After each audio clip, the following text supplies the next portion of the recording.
نحمده ونصلي ونسلم على رسوله الكريم أما بعد. Rasulullah sallallahu alaihi wasallam, when he saw a man who was praising another man,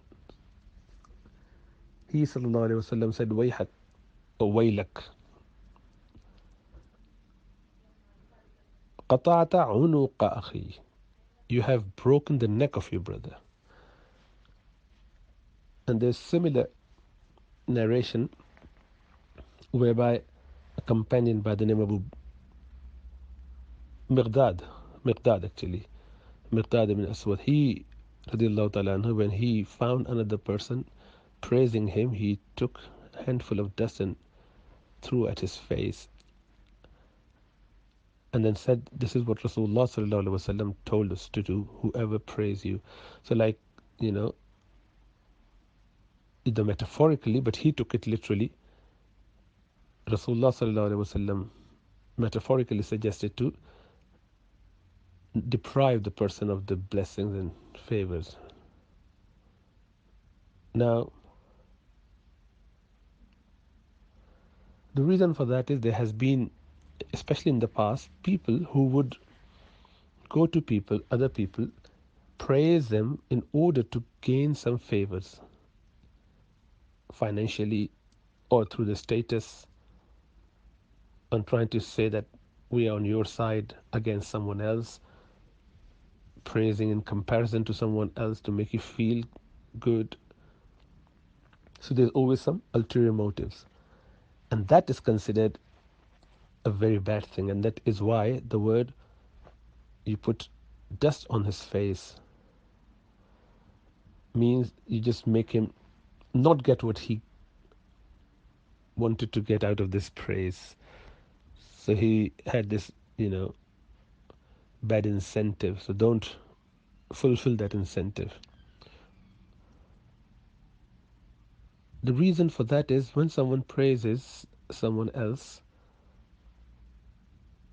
if the intention is pure, then there are two situations. Either the person who you are praising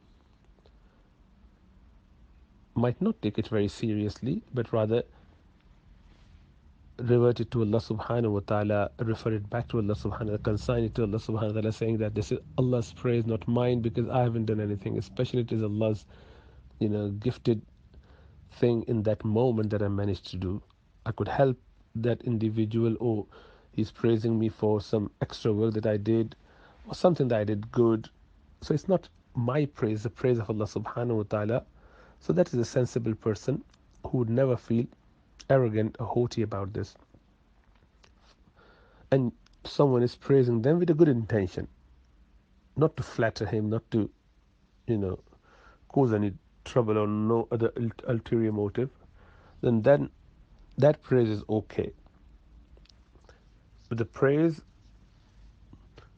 with bad intention, or if the intention is good, yet the individual who you're praising is going to get very arrogant about it. He will start feeling big about themselves.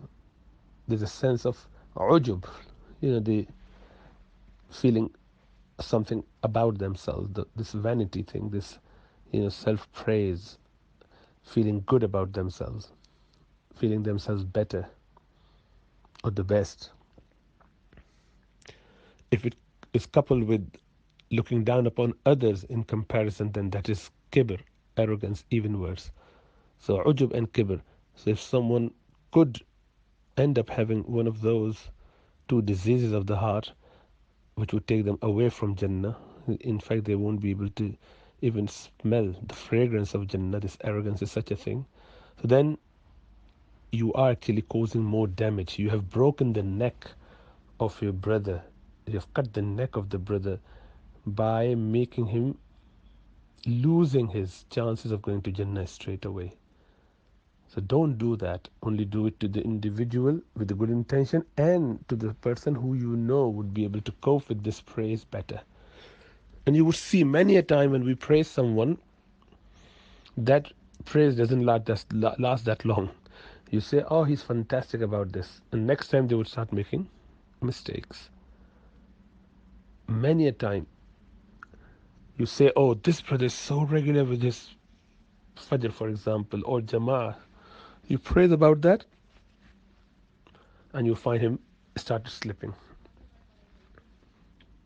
You experience it, and then you would see that this is what happened because shaitan just makes you feel a little bit comfortable on that side. Nafs gets a little bit, you know, swollen inside, and then it would let you be a little bit lazy and slow on that side, on that front. Oh, I'm covered.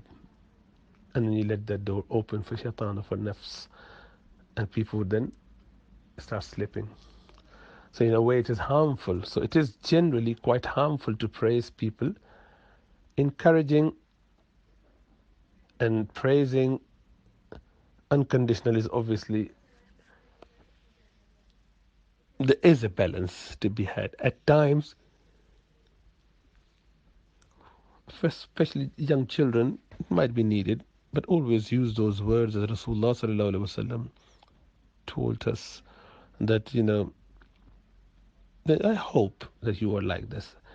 I understand that you're good about it. That's it. And don't make it a hukum. Don't say, oh, he's. So that was the other thing. The person was praising with the categorical statement. You are the bravest person, for example. Oh, you are the most lovely guy I've ever met. That sort of thing. And they're killers. Really, they are. Because for one, there's a lie about it. Because you haven't met everyone in the world and you don't know who he is. Your judgment is very, very, like, patchy with your patchy knowledge of that individual and his personal life and private life. So why making big claim? So shouldn't be doing it. But anyway, if praise is done every so often, not regularly, for a very good reason, with a good intention, to the person who is worthy of being praised and not get into trouble afterwards, like he is, spiritually trained or being trained with a mentor, then these people do okay. People who are freely doing whatever they're doing without having any recourse to someone who could correct their spiritual feelings and ideas and thoughts, and that individual is, if sitting duck for shaitan and nafs's arrows coming from left, right, and center to literally damage their iman, their spirituality, their connection with Allah subhanahu wa ta'ala. So they should definitely be throwing the dust on the face of the person who is praising them. May Allah give us tawfiq, inshallah ta'ala.